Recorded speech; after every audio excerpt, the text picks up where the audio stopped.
ਚੱਲ ਵੀ ਗੱਡੀ ਟੋਰ ਲੈ। ਬੱਚਿਆਂ ਦੀ ਯਾਦ ਨਹੀਂ ਆਉਂਦੀ? ਬੱਚਿਆਂ ਦੀ ਯਾਦ ਵੀ ਆਉਂਦੀ, ਬੜੀ ਆਉਂਦੀ ਬਸ। ਬੇਗਮ ਨੇ ਕਿਤੇ ਤਕਾਜ਼ਾ ਨਹੀਂ ਕੀਤਾ ਕਿ ਕੰਮ ਛੱਡ ਕੇ ਕੁਝ ਹੋਰ ਕਰ ਲਿਓ? ਹੋਰ ਕਰ ਲੈ, ਜੇ ਹੋਰ ਕੋਈ ਪੈਸੇ ਹੋਣ ਤਾਂ ਕਰੀ ਵਾਇਸ ਜਾ। ਆਫ ਪੰਜਾਬ ਦੇ ਨਾਲ ਮੈਂ ਹਾਂ ਹਾਫਿਜ਼ ਖਾਲਿਦ ਤੇ ਅੱਜ ਅਸੀਂ ਤੁਹਾਡੀ ਮੁਲਾਕਾਤ ਕਰਾਵਾਂਗੇ ਇੱਕ ਡਰਾਈਵਰ ਨਾਲ। ਡਰਾਈਵਰਾਂ ਦੀ ਜ਼ਿੰਦਗੀ ਕਿਵੇਂ ਗੁਜ਼ਰਦੀ ਆ ਤੇ ਜਾਂ ਉਹ ਆਪਣੇ ਹਾਲਾਤ ਦੇ ਹੱਥੋਂ ਕਿੰਨੇ ਮਜਬੂਰ ਹੁੰਦੇ ਨੇ, ਕਿੰਨੇ ਦਿਨ ਇਹ ਲੋਕ ਘਰੋਂ ਬਾਹਰ ਰਹਿੰਦੇ ਨੇ ਤੁਹਾਡੇ ਵਾਸਤੇ, ਮੇਰੇ ਵਾਸਤੇ, ਕੈਰੇਜ ਦਾ ਕੰਮ ਕਰਕੇ ਇਸ ਮੁਲਕ ਨੂੰ ਤਰੱਕੀ ਦੇ ਵਿੱਚ ਲਿਆਉਣ ਵਾਸਤੇ ਇਹ ਵੀ ਆਪਣਾ ਕਿਰਦਾਰ ਅਦਾ ਕਰਦੇ। अस्सलाम वालेकुम जी। वालेकुम सलाम जनाब। भाईजान की नाम? नज़ीर अहमद जी। कित्थे रैश अपनी? ਚੱਕ ਅਜ਼ਮਤ ਪਾਕ ਪਤਨ। मोहतरम ਕਿਹੜੀ ਗੱਡੀ ਚਲਾ ਰਹੇ ਹੋ? ਇਹ ਮਜ਼ਦਾ ਚਲਾ ਰਹੇ ਹਾਂ ਜੀ। ਕਿੰਨੀ ਦੇਰ ਹੋ ਗਈ ਤੁਹਾਨੂੰ ਡਰਾਈਵਿੰਗ ਕਰਦੇ ਆ? ਡਰਾਈਵਿੰਗ ਕਰਦੇ ਆ ਤਾਂ ਤਕਰੀਬਨ ਜ਼ਿੰਦਗੀ ਗੁਜ਼ਰ ਗਈ। ਜ਼ਿੰਦਗੀ ਗੁਜ਼ਰ ਗਈ ਏ। ਤੇ ਕਿੰਨੇ ਬੱਚੇ ਨੇ ਤੁਹਾਡੇ? ਮੇਰੇ 2 ਬੇਟੇ ਨੇ। ਤੇ ਜਦੋਂ ਦੀ ਡਰਾਈਵਿੰਗ ਕਰ ਰਹੇ ਹੋ ਤੁਹਾਡੇ ਕੋਲੇ ਮਜ਼ਦਾ ਹੀ ਹੈ ਜਾਂ ਕੋਈ ਹੋਰ ਗੱਡੀ ਵੀ ਚਲਾ ਲੈਂਦੇ ਹੋ? ਨਹੀਂ, ਹੋਰ ਵੀ ਚਲਾ ਲੈਂਦੇ ਹਾਂ, ਜਿਹੜੀ ਗੱਡੀ ਮਿਲ ਜਾਵੇ ਬਸ ਉਹ ਚਲਾ ਲਈ ਦੀ ਜੀ। ਲਾਇਸੈਂਸ ਹੈ ਤੁਹਾਡੇ ਕੋਲ? ਲਾਇਸੈਂਸ HTV ਹੈਗਾ। HTV ਹੈ। ਤੇ ਪਾਕਿਸਤਾਨ ਦੇ ਕਿੰਨੇ ਕੁ ਸ਼ਹਿਰ ਘੁੰਮ ਲਏ ਹੁਣ ਤੱਕ? ਤਕਰੀਬਨ ਸਾਰਾ ਪਾਕਿਸਤਾਨ ਹੀ ਘੁੰਮ ਲਿਆ, ਕਿਹੜਾ ਸ਼ਹਿਰ ਨਹੀਂ ਜਿਹੜਾ ਨਹੀਂ ਦੇਖਿਆ, ਸਾਰਾ ਸ਼ਹਿਰ ਹੀ ਦੇਖਿਆ। ਅੱਛਾ, ਮਾਜ਼ਰਤ ਦੇ ਨਾਲ ਮਾਈਂਡ ਨਾ ਕਰਨਾ ਕਿ ਲੋਕ ਡਰਾਈਵਰਾਂ ਨੂੰ ਨਾ ਕੁਝ ਹਕਾਰਤ ਦੀਆਂ ਨਜ਼ਰਾਂ ਨਾਲ ਦੇਖਦੇ ਨੇ ਕਿ ਜਿਹੜਾ ਡਰਾਈਵਰ ਮਹਿਕਮਾ ਨਾ ਇਹ ਟਰਾਂਸਪੋਰਟ ਦਾ ਮਹਿਕਮਾ ਵਾ, ਇਹ ਲੋਕ ਕੁਝ ਕਰਪਟ ਹੁੰਦੇ ਨੇ, 2 ਨੰਬਰ ਹੁੰਦੇ ਨੇ। ਕੀ ਇਹ ਗੱਲ ਠੀਕ ਆ? ਇਹ ਹਰ ਬੰਦਾ ਨਹੀਂ ਕਰਪਟ ਹੁੰਦਾ ਜੀ। ਅੱਲਾਹ ਤਾਲਾ ਨੂੰ ਜਾਣ ਦੇਣੀ ਹੁੰਦੀ ਆ, ਈਮਾਨ ਹੁੰਦਾ ਆਪਣੇ ਵਿੱਚ। ਹਰ ਬੰਦਾ ਨਹੀਂ ਇਹ ਸੋਚ ਰੱਖਦਾ ਕਿ ਮੈਂ ਇਧਰੋਂ ਪੈਸੇ ਮਾਰ ਲਵਾਂ, ਇਧਰੋਂ ਮਾਰ ਲਵਾਂ। ਨਹੀਂ, ਹਰ ਬੰਦਾ ਇੱਕ ਜੈਸਾ ਨਹੀਂ ਹੁੰਦਾ, ਆਪਣਾ ਆਪਣਾ ਈਮਾਨ ਹੁੰਦਾ। ਮੈਂ ਜਿੰਨਾ ਵਸ ਲੱਗੇ ਮਾਲਕਾਂ ਦੇ ਪੈਸੇ ਬਚਾ ਕੇ ਉਹਨਾਂ ਨੂੰ ਦੇ ਵੀ ਦੇਣ, ਜਿਹੜੇ ਜਿੰਨੇ ਵੀ ਪੈਸੇ ਬਚਣ, ਜਿੰਨਾ ਵੀ ਵਸ ਲੱਗੇ ਲਾ ਕੇ ਤੇ ਮਾਲਕਾਂ ਨੂੰ ਜਾ ਕੇ ਦੇ ਵੀ ਦੇਣ। ਤੁਹਾਡੀ ਉਮਰ ਕਿੰਨੀ ਆ ਹੁਣ? ਉਮਰ ਤਕਰੀਬਨ ਹੈ 55 ਸਾਲ ਹੋ ਗਈ। ਬੱਚੇ ਕਿੰਨੇ ਨੇ? 2 ਬੱਚੇ ਕੀ ਕਰਦੇ ਨੇ? ਬੱਚੇ ਥੋੜਾ ਜਿਹਾ ਕੱਪੜੇ ਦਾ ਕੰਮ ਕਰਦੇ ਨੇ। ਅੱਛਾ, ਯਾਨੀ ਕਿ ਕੱਪੜੇ ਵੇਚਦੇ ਨੇ?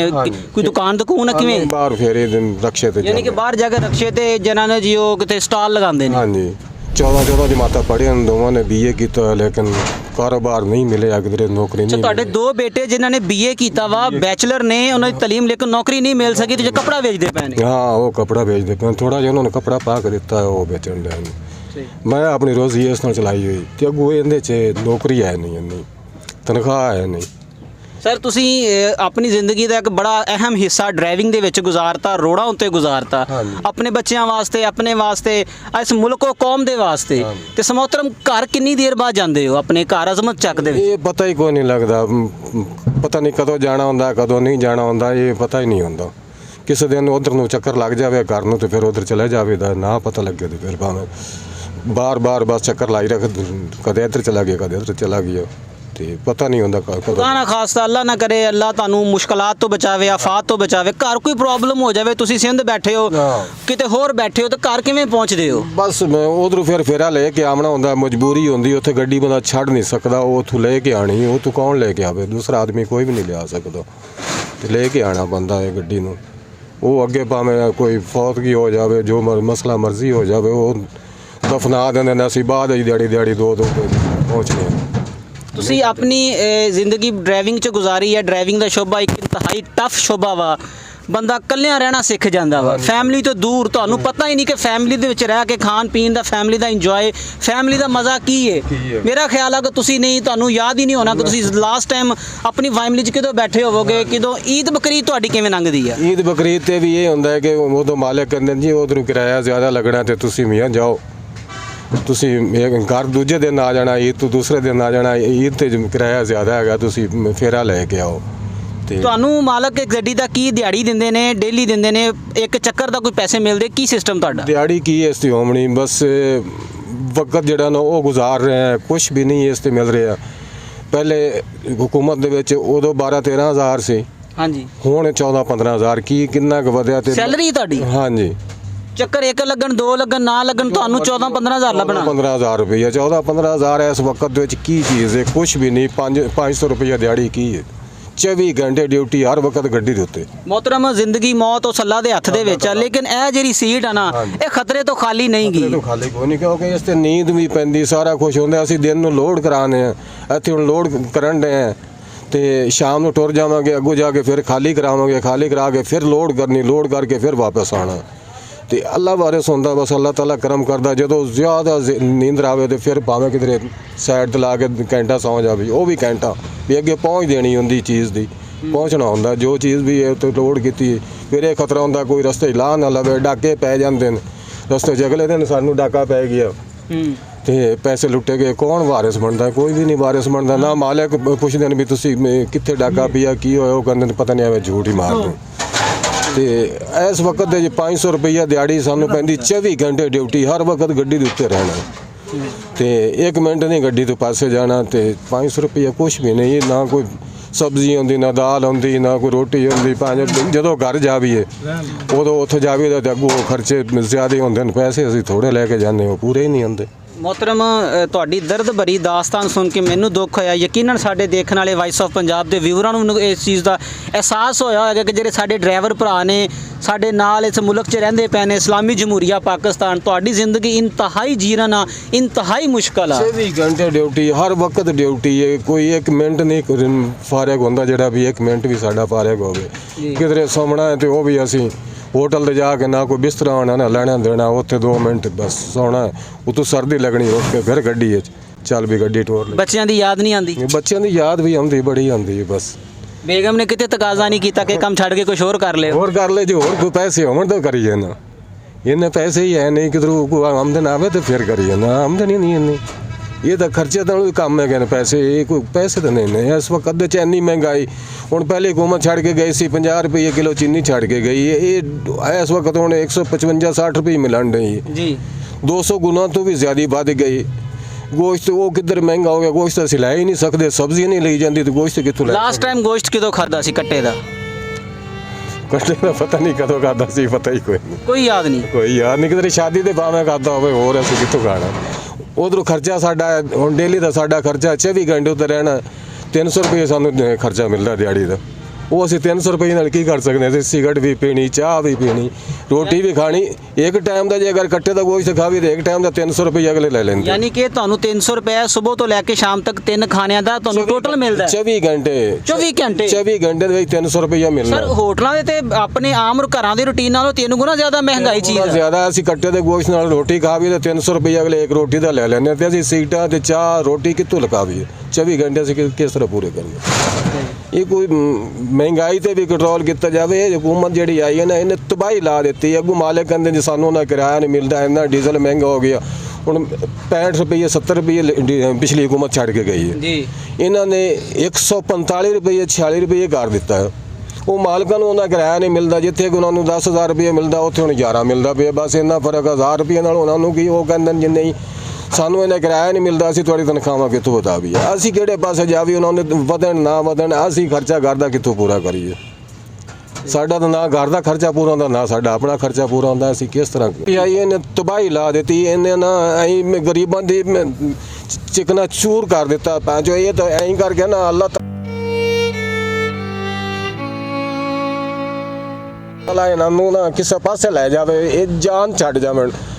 ਕੋਈ ਅੱਲਾਹ ਤਾਲਾ ਦਾ ਬੰਦਾ ਕੋਈ ਆਵੇ, ਜਿਹੜਾ ਸਹੀ ਆਦਮੀ ਆਵੇ, ਜਿਹੜਾ ਆ ਕੇ ਤੇ ਇਸ ਨੂੰ ਕੋਈ ਕੰਟਰੋਲ ਕਰੇ। ਕੰਟਰੋਲ ਕਦੋਂ ਹੋਣੀ? ਜਿਹੜੀ ਇੰਨੀ ਮਹਿੰਗਾਈ ਇਹਨਾਂ ਨੇ ਕਰ ਦਿੱਤੀ, ਇਹਨੇ ਤੂਫਾਨ ਲੈ ਆਂਦੇ, ਇੰਨੇ ਜ਼ਬਰਦਸਤੀਆਂ ਕੀਤੀਆਂ ਸਾਡੇ ਮੁਲਕ ਨਾਲ, ਇਹ ਕਦੋਂ ਕਿਸੇ ਕੰਟਰੋਲ ਚ ਆਣੀ? ਨਹੀਂ ਆਣੀ। ਜਿਹੜੀ 200-300 ਗੁਣਾ ਇਹਨਾਂ ਨੇ ਮਹਿੰਗਾਈ ਕਰ ਦਿੱਤੀ, ਇਹ ਉੱਤੋਂ ਜਿਹੜਾ ਆਇਆ ਬੰਦਾ ਉਸਨੇ ਵੀ ਕੋਈ ਨਹੀਂ ਕੰਟਰੋਲ ਕਰਨਾ। ਇਹ ਇਹਨਾਂ ਨੇ ਹੱਦ ਮੁਕਾ ਦਿੱਤੀ। ਪਤਾ ਨਹੀਂ ਇਹ ਆਏ ਕਿਧਰੋਂ ਨੇ ਤੇ ਇਹਨਾਂ ਨੇ ਕਰਨਾ ਕੀ ਹੈ ਸਾਡੇ ਗਰੀਬਾਂ ਨਾਲ? ਉਹ ਕਹਿੰਦਾ ਸੀ ਮੈਂ ਗਰੀਬ ਇੱਕ ਨਹੀਂ ਰਹਿਣ ਦੇਣਾ, ਇਹਨੇ ਸਾਰੇ ਗਰੀਬ ਹੀ ਮਾਰ ਦੇਣੇ ਨੇ। ਸਾਡੇ ਗੱਲ ਸਹੀ ਹੈ, ਮੈਂ ਮਾਰ ਰਿਹਾ ਨਾ। ਹਾਂਜੀ, ਸਾਡੇ ਵਰਗੇ ਸਾਰੇ ਹੀ ਮਰ ਜਾਣੇ ਨੇ, ਅਸੀਂ ਕੀ ਕਰਾਂਗੇ? ਤੇ ਹਕੂਮਤ ਕਿੰਦੇ ਤੇ ਕਰੇਗਾ? ਹੈ ਜਦੋਂ ਆਪਾਂ ਮਰ ਗਏ ਤੇ ਹਕੂਮਤ ਕਿੰਦੇ ਤੇ? ਹਕੂਮਤ ਤੇ ਵੱਡੇ ਵੱਡੇ ਵਜ਼ੀਰਾਂ ਨਾਲ, ਬਸ ਉਹ ਵਜ਼ੀਰਾਂ ਤੇ ਕਿੱਥੇ ਰੱਖੇਗਾ? ਉਹ ਇਧਰਲੇ ਨੂੰ ਆਰਡਰ ਦੇ ਦਿੱਤਾ, ਉਧਰਲੇ ਨੂੰ ਆਰਡਰ ਦੇ ਦਿੱਤਾ, ਆਵਾਮ ਨਾ ਰਹੇਗੀ, ਨਾ ਕਿਸੇ ਤੇ ਹਕੂਮਤ ਕਰ ਸਕੇਗਾ। ਬਸ ਇਹ ਉਹ ਜਿਹੜੇ ਅਮੀਰ ਹੈਗੇ ਨੇ ਉਹਨਾਂ ਦੇ ਨਾਲ ਹੀ। ਸਾਬਕਾ ਦੌਰੇ ਹਕੂਮਤ ਤੁਹਾਨੂੰ ਕਿਵੇਂ ਲੱਗਾ? ਕਿਆ ਬਾਤ ਸੀ ਯਾਰ। ਉਹ ਭਾਵੇਂ ਕਿਸੇ ਨੇ ਖਾਧਾ ਨਹੀਂ ਖਾਧਾ, ਕੋਈ ਵੀ ਹੁਣ ਡਰਾਈਵਰ ਦੇ ਜ਼ਿੰਮੇ ਵੀ ਸਾਰੇ ਲਾ ਦਿੰਦੇ ਨੇ ਵੀ ਡਰਾਈਵਰ ਵੀ ਖਾਂਦਾ ਹੈ। ਹਰ ਬੰਦਾ ਕਹਿੰਦਾ ਜੀ ਉਹ ਫਲਾਣਾ ਵੀ ਖਾ ਗਿਆ, ਫਲਾਣਾ ਵੀ ਖਾ ਗਿਆ। ਲੇਕਿਨ ਸਾਡੀ ਮਹਿੰਗਾਈ ਤਾਂ ਨਹੀਂ ਕੀਤੀ। ਸਾਡੀ ਜਿਹੜੀ ਸੜਕਾਂ ਬਣਾਈਆਂ, ਉਹ ਸਾਡੀ ਸੜਕਾਂ ਹੁਣ ਇਸ ਵਕਤ ਪੱਟੀਆਂ ਪਈਆਂ, ਟੋਏ ਬਣੇ ਪਏ, ਖੱਡੇ ਬਣੇ ਪਏ, ਐਡੇ ਐਡੇ ਬਣੇ ਪਏ, ਜਿੰਦੇ ਸਾਡੀ ਗੱਡੀਆਂ ਜਾਂਦੀਆਂ ਤਬਾਹ ਹੋ ਜਾਂਦੀਆਂ। ਉਹ ਸੜਕਾਂ ਅੱਜ ਤੋਂ ਪਹਿਲੇ ਭਾਂਜੇ ਸਾਰੀਆਂ ਕਾਰਪੇਟ ਸੜਕਾਂ ਸਨ, ਜਿੱਧਰ ਜਾਂਦੇ ਕਾਰਪੇਟ ਸੜਕਾਂ, ਜਿੱਧਰ ਜਾਣਾ ਪਿੰਡਾਂ ਨੂੰ ਸੜਕਾਂ, ਗਲੀਆਂ ਨੂੰ ਸੜਕਾਂ, ਵੱਡੇ ਸ਼ਹਿਰਾਂ ਦੇ ਵਿੱਚ ਐਸੀ ਸੜਕਾਂ ਜਿਹੜਾ ਸਾਨੂੰ ਪਤਾ ਹੀ ਨਹੀਂ ਲੱਗਦਾ। ਇੰਨੀ ਨੂਨ ਲੀਗ ਨੇ ਸੜਕਾਂ ਦਾ ਜਾਲ ਵਿਛਾ ਦਿੱਤਾ। ਮੈਂ ਕਹਿੰਦਾ ਇੰਨੀਆਂ ਸੜਕਾਂ ਵੀ ਸਾਨੂੰ ਡਰਾਈਵਰਾਂ ਨੂੰ ਨਹੀਂ ਪਤਾ ਚੱਲਦਾ ਸੀ ਵੀ ਅਸੀਂ ਇਹ ਸੜਕੇ ਜਾਣਾ, ਇਹ ਸੜਕੇ ਜਾਣਾ। 4-4 ਸੜਕਾਂ ਇੱਕ ਜਗ੍ਹਾ ਤੋਂ ਨਿਕਲਦੀਆਂ। ਮੁਹਤਰਮ, ਤੁਹਾਡੀ ਜ਼ਿੰਦਗੀ ਬੇਸ਼ੱਕ ਮੁਸ਼ਕਲ ਆ, ਰੋਡ ਤੇ ਚੱਲਦੇ ਆ, ਟ੍ਰੈਫਿਕ ਵਾਲੇ ਤੁਹਾਡੇ ਨਾਲ ਕੀ ਸਲੂਕ ਕਰਦੇ ਨੇ? ਟ੍ਰੈਫਿਕ ਵਾਲੇ ਤਾਂ ਕਿਆ ਬਾਤ ਹੈ ਜੀ, ਉਹ ਹਰ ਜਗ੍ਹਾ ਤੇ, ਹਰ ਸੜਕ ਤੇ, ਹਰ ਚੌਕ ਤੇ ਹਰ ਮੋੜ ਤੇ ਖੜੇ ਹੋਣਗੇ। ਇਹ ਨਹੀਂ ਵੀ ਚਲੋ ਕਿਧਰੇ 100 ਕਿਲੋਮੀਟਰ ਤੇ ਜਾਂ 200 ਕਿਲੋਮੀਟਰ ਤੇ ਜਾਂ ਅਗਲੇ ਸ਼ਹਿਰ ਦੇ ਵਿੱਚ ਖੜੇ ਹੋਣੇ, ਇਹ ਗੱਲ ਨਹੀਂ ਹੁੰਦੀ। ਹਰ ਜਗ੍ਹਾ ਤੇ ਖੜੇ ਹੋਣਗੇ, ਇੱਧਰਲੇ ਨੇ ਕਾਗਜ਼ ਚੈੱਕ ਕੀਤੇ, ਉੱਧਰਲੇ ਨੇ ਕੀਤੇ ਨਹੀਂ ਜੀ, ਜਿੱਥੇ ਚਲਾਨ ਕਰਨਗੇ ਅਸੀਂ ਕਾਗਜ਼ ਰੱਖਣੇ। ਹੁਣ ਅਸੀਂ ਕਿੰਨਿਆਂ ਕੁ ਨੂੰ ਕਾਗਜ਼ ਦੇ ਲਵਾਂਗੇ? ਇੱਕ ਜਗ੍ਹਾ ਦੇਵਾਂਗੇ, ਦੋ ਜਗ੍ਹਾ ਤੇ ਅੱਗੇ ਅਸੀਂ ਹੁਣ ਕਿੱਥੇ ਕਾਗਜ਼ ਯਾਨੀ ਕਿ ਇਹ ਗੱਲ ਠੀਕ ਹੈ ਕਿ ਡਰਾਈਵਰ ਆਪਣੇ ਕਾਗਜ਼ਾਤ ਜਿਹੜੇ ਉਹ ਟ੍ਰੈਫਿਕ ਪੁਲਿਸ ਨੂੰ ਇਸ ਕਰਕੇ ਨਹੀਂ ਦਿਖਾਉਂਦਾ ਕਿ ਉਹ ਬਿਲਾ ਵਜ੍ਹਾ ਚਲਾਨ ਵੀ ਕਰਦੇ ਨੇ, ਰੋਕਦੇ ਵੀ ਨੇ। ਜਦੋਂ ਉਸ ਨੂੰ ਕਾਗਜ਼ ਦੇ ਦਿਓ, ਬਸ ਇੱਕ ਚੀਜ਼ ਦੇ ਜੋ ਵੀ ਚੀਜ਼ ਦੇ ਦਿੱਤੀ ਬਸ ਉਹਨੇ ਚਲਾਨ ਕਰ ਦੇਣਾ। ਜੀ ਜੀ, ਨਹੀਂ ਰੁਕਣਾ ਉਹਨੇ ਨਹੀਂ ਰੁਕਣਾ, ਭਾਵੇਂ ਤੁਹਾਡੀ ਖਾਲੀ ਗੱਡੀ ਵੀ ਹੈ ਨਾ। ਅੱਛਾ, ਕਿੰਨੀ ਵਾਰੀ ਮੇਰੀ ਖਾਲੀ ਗੱਡੀ ਦੇ ਚਲਾਨ ਹੋਏ, ਉਹਨਾਂ ਇਹ ਨਹੀਂ ਵੇਖਣਾ ਵੀ ਖਾਲੀ ਗੱਡੀ ਕਾਗਜ਼ ਪੂਰੇ ਨੇ ਤੇ ਇਸ ਨੂੰ ਜਾਣਦੇ ਨਹੀਂ। ਉਹਨਾਂ ਨੇ ਕਹਿਣਾ ਬਸ ਹੁਣ ਸਾਡੇ ਕੋਲ ਕਾਗਜ਼ ਆ ਗਏ, ਉਹ ਉਦੋਂ ਹੀ ਉਹਨਾਂ ਨੇ ਕਹਿਣਾ ਚੱਲ ਨਾ ਲਿਖਾ ਫਲਾਣ ਕਰ ਐਂ ਕਰ, ਬਸ ਉਦੋਂ ਹੀ ਸਾਡੇ ਚਲਾਨ ਕਰ ਦੇਣਾ। ਮੋਹਤਰਮ, ਮੌਜੂਦਾ ਹਕੂਮਤ ਦੇ ਨਾਮ ਜਿਹੜੇ ਲੋਕ ਤੁਹਾਨੂੰ ਦੇਖ ਰਹੇ, ਇਹਨਾਂ ਦੇ ਨਾਮ ਕੋਈ ਤੁਹਾਡਾ ਅਹਿਮ ਪੈਗਾਮ? ਬਸ ਅੱਲਾਹ ਤਾਲਾ ਇਹਨਾਂ ਨੂੰ ਕੋਈ ਐਸਾ ਸ਼ਰਮ ਦੇਵੇ ਵੀ ਇਹ ਨਾ ਸਾਡੀ ਜਾਨ ਛੱਡ ਜਾਵਣ ਤੇ ਇਹ ਬਸ ਕਿਸੇ ਪਾਸੇ ਚਲੇ ਜਾਣ। ਤੇ ਅਸੀਂ ਤੇ ਇਹੀ ਕਹਿੰਦੇ ਵੀ ਜਿੰਨੀ ਮਹਿੰਗਾਈ ਤੇ ਜਿੰਨਾ ਸਾਡੇ ਤੂਫਾਨ ਆਇਆ ਨਾ, ਵੀ ਅੱਗੇ ਚਲੋ ਥੋੜੀ ਤਨਖਾਹ ਵੀ ਹੈ ਸੀ, ਗੁਜ਼ਾਰਾ ਕਰਦੇ ਆ, ਸਬਜ਼ੀ ਲੈ ਲੈਂਦੇ ਆ, ਦਾਲ ਲੈ ਲੈਂਦੇ ਆ, ਕੋਈ ਗੋਸ਼ਤ ਕਦੇ ਖਾ ਬੰਦੇ ਬੱਚੇ। ਹੁਣ ਉਸ ਰਾਹ ਵੀ ਗਏ, ਅਸੀਂ ਕੁਝ ਵੀ ਨਹੀਂ ਕਰ ਸਕਦੇ। ਕੀ ਘਰ ਦੇ ਵਿੱਚ ਕੀ ਪਕਾਵੀਏ? ਘਰ ਦੇ ਵਿੱਚ ਕੀ ਲੂਣ ਮਿਰਚ ਕਦੇ ਪਕਾ ਲਵੇ ਦੀ ਕੁਝ ਵੀ ਨਹੀਂ। ਮੈਂ ਕੋਈ ਸ਼ਾਇ ਪਕਾਉਣ ਨੂੰ ਮਿਲਦੀ ਨਹੀਂ। ਖਰਚੇ ਜਿਹੜੇ ਨੇ ਉਹ ਜ਼ਿਆਦਾ, ਬਸ ਜੇਬ ਜਦੋਂ ਜਾ ਕੇ ਉੱਥੇ ਕੱਢਨੇ ਆ ਪੈਸੇ ਤੇ ਅੱਗੇ ਜਾ ਕੇ ਦੁਕਾਨਾਂ ਤੇ ਦਿੰਦੇ ਆ ਤੇ ਉਹ ਪੈਸੇ ਫਿਰ ਵੀ ਦੁਕਾਨ ਵਾਲਿਆਂ ਦੇ ਰਹਿ ਜਾਂਦੇ, ਨਹੀਂ ਪੂਰੇ ਹੁੰਦੇ। ਯਾਨੀ ਕਿ ਮਕਰੂਜ਼ ਹੀ ਆ ਹਰ ਵਕਤ ਦੇ ਮਕਰੂਜ਼ ਹੀ, ਨਹੀਂ ਕਿਸੇ ਪਾਸੇ ਹੀ ਨਹੀਂ ਪੂਰਾ ਹੁੰਦਾ। ਤੇ ਅੱਲਾ ਕਰੇ ਤੇ ਇਹ ਹਕੂਮਤ ਸਾਡੀ ਜਾਨ ਛੱਡ ਜਾਵੇ ਨਾ ਤੇ ਅਸੀਂ ਤੇ ਬੜੇ ਖੁਸ਼ ਹੋਵਾਂਗੇ, ਬੜੇ ਸੁਖੀ ਹੋ ਜਾਵਾਂਗੇ। ਬਈ ਜਿਹੜਾ ਵੀ ਆਇਆ ਨਾ ਉਹਨੇ ਇੰਨੀ ਮਹਿੰਗਾਈ ਨਹੀਂ ਕਰਨੀ ਜਿੰਨੀ ਇਹਨੇ ਕਰਨੀ, ਕਿਉਂਕਿ ਇਹਨੂੰ ਪਤਾ ਹੀ ਹੈ ਨਹੀਂ। ਭਾਵੇਂ ਸਾਡਾ ਵਜ਼ੀਰ ਆਜ਼ਮ ਜੋ ਕੁਝ ਵੀ ਹੈ ਨਾ, ਇਹਨੂੰ ਪਤਾ ਹੀ ਹੈ ਨਹੀਂ ਹਕੂਮਤ। ਹੁਣ ਮੈਂ ਇੱਕ ਡਰਾਈਵਰ ਹਾਂ, ਮੈਨੂੰ ਗੱਡੀ ਦਾ ਪਤਾ ਹੀ ਨਹੀਂ। ਇਸ ਭਾਈ ਨੂੰ ਨਾਲ ਬਿਠਾ ਦੇਵਾਂ ਗੱਡੀ ਤੇ ਇਹਨੇ ਤੇ ਗੱਡੀ ਉੱਥੇ ਮਾਰ ਦੇਣੀ, ਕਾਰ ਦੇ ਵਿੱਚ ਮਾਰ ਦੇਣੀ, ਦੀਵਾਰ 'ਚ ਮਾਰ ਦੇਣੀ। ਇਹਨੂੰ ਪਤਾ ਹੀ ਨਹੀਂ ਡਰਾਈਵਰ। ਇਹਨੇ ਹਕੂਮਤ ਦੀ ਮਿਸਾਲ ਇਹ ਗੱਡੀ ਦੇ ਡਰਾਈਵਰ ਵਾਲੀ ਹੈ। ਹਾਂਜੀ, ਅਣਜਾਣ ਨੂੰ ਬਾ ਦਿਓ ਤੇ ਬਸ ਗੱਡੀ ਗਈ। ਇਹ ਅਣਜਾਣ ਸੀ, ਇਹਨੂੰ ਕੀ ਪਤਾ ਵੀ ਮੁਲਕ ਕਿਸ ਤਰ੍ਹਾਂ ਚਲਾਈ। ਬੱਲਾ ਚਲਾਉਂਦਾ ਸੀ ਤੇ ਮੁਲਕ ਚਲਾਉਣ ਲੱਗ ਪਿਆ। 14 ਬੰਦੇ ਨਹੀਂ ਇਹਦੇ ਕੋਲ ਸੰਭਾਲੇ ਜਾਂਦੇ ਸਨ। ਇਵੇਂ ਹੀ ਹੈ, ਟੀਮ ਦੇ 14 ਬੰਦੇ ਨਹੀਂ ਸੰਭਾਲੇ ਜਾਂਦੇ ਸਨ। ਜਿਹੜਾ ਅੱਜ ਮੁਲਕ ਸੰਭਾਲਣ ਡਿਆ, ਮੁਲਕ ਕਿਸ ਤਰ੍ਹਾਂ ਸੰਭਾਲਿਆ ਜਾਂਦਾ? ਗੱਡੀ ਨਹੀਂ ਅਣਜਾਣ ਬੰਦਾ ਸੰਭਾਲ ਸਕਦਾ ਤੇ ਇਹ ਇੱਕ ਮੁਲਕ ਚਲਾਉਣਾ। ਜੀ ਜੀ, ਮੁਲਕ ਇਹ ਕਿਸ ਤਰ੍ਹਾਂ ਚਲਾ ਸਕਦਾ? ਨਹੀਂ ਚੱਲਦਾ। ਭਾਈ ਛੱਡ ਜਾਵੇ, ਜਾਨ ਛੱਡੇ, ਸਾਡੀ ਅਸਤੀਫਾ ਦੇ ਜਾਵੇ ਬਸ।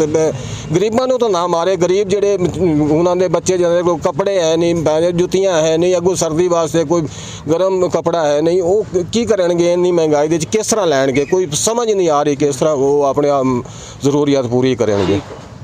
ਜੀ ਨਾਜ਼ਰੀਨ, ਵਾਇਸ ਆਫ ਪੰਜਾਬ ਉੱਤੇ ਅੱਜ ਤੁਹਾਡੀ ਮੁਲਾਕਾਤ ਕਰਵਾਈ ਅਸੀਂ ਇੱਕ ਡਰਾਈਵਰ ਦੇ ਨਾਲ। ਇਹ ਉਹ ਡਰਾਈਵਰ ਮਜ਼ਲੂਮ ਤਬਕਾ ਵਾ ਜਿਹੜਾ ਹਰ ਪਾਸਿਓਂ ਪਿਸਦਾ ਜਾ ਰਿਹਾ ਵਾ। ਇੱਕ ਪਾਸੋਂ ਤੇ ਪੀਟੀਆਈ ਹਕੂਮਤ ਨੇ ਇਹਨਾਂ ਦੇ ਬਕੌਲ ਕੇ ਤਬਾਹੀ ਕਰ ਦਿੱਤੀ, ਦੂਸਰੇ ਪਾਸੋਂ ਰੋਡ ਤੇ ਚੱਲਦੇ ਹੋਇਆਂ ਟ੍ਰੈਫਿਕ ਵਾਲਿਆਂ ਦੇ ਮਸਾਇਲ, ਘਰ ਤੋਂ ਦੂਰ, ਫੈਮਿਲੀ ਤੋਂ ਦੂਰ। ਖੁਦਾਰਾ ਗੱਡੀ ਦੇ ਮਾਲਕਾਨ ਦੇ ਨਾਮ ਸਾਡੀ ਰਿਕਵੈਸਟ ਆ ਕਿ ਇਹਨਾਂ ਦੀ ਜ਼ਿੰਦਗੀ ਤੇ ਇਹਨਾਂ ਦੇ ਹਾਲਾਤ ਤੇ ਰਹਿਮ ਕਰੋ। ਨਸਲਮ ਦੀ ਹਦੀਸ ਦੇ ਮੁਤਾਬਕ ਜਿਹੜਾ ਇੱਕ ਮਜ਼ਦੂਰ ਆ ਉਹਦੀ ਉਜਰਤ ਉਹਨੂੰ ਪੂਰੀ ਦਿਓ ਔਰ ਪਸੀਨਾ ਖੁਸ਼ਕ ਹੋਣ ਤੋਂ ਪਹਿਲਾਂ ਦਿਓ। ਇਸ ਮੁਲਕ ਦੇ ਵਿੱਚ ਮਹਿੰਗਾਈ ਨੂੰ ਦੇਖਦੇ ਹੋਇਆਂ ਮਾਲਕਾਨ, ਗੱਡੀਆਂ ਦੇ ਮਾਲਕਾਨ ਨੂੰ ਚਾਹੀਦਾ ਵਾ ਕਿ ਇਹਨਾਂ ਨਾਲ ਤਾਵਨ ਕਰਨ। ਔਰ ਗਵਰਨਮੈਂਟ ਦੇ ਨਾਮ ਇਹਨਾਂ ਦਾ ਪੈਗਾਮ ਸੁਣ ਲਿਆ, ਉਹਦੀ ਅਸੀਂ ਮਜ਼ੀਦ ਤਸ਼ਰੀਹ ਨਹੀਂ ਕਰ ਸਕਦੇ। Hafiz Khalid, voice of Punjab, district ਪਾਕਪਤਨ।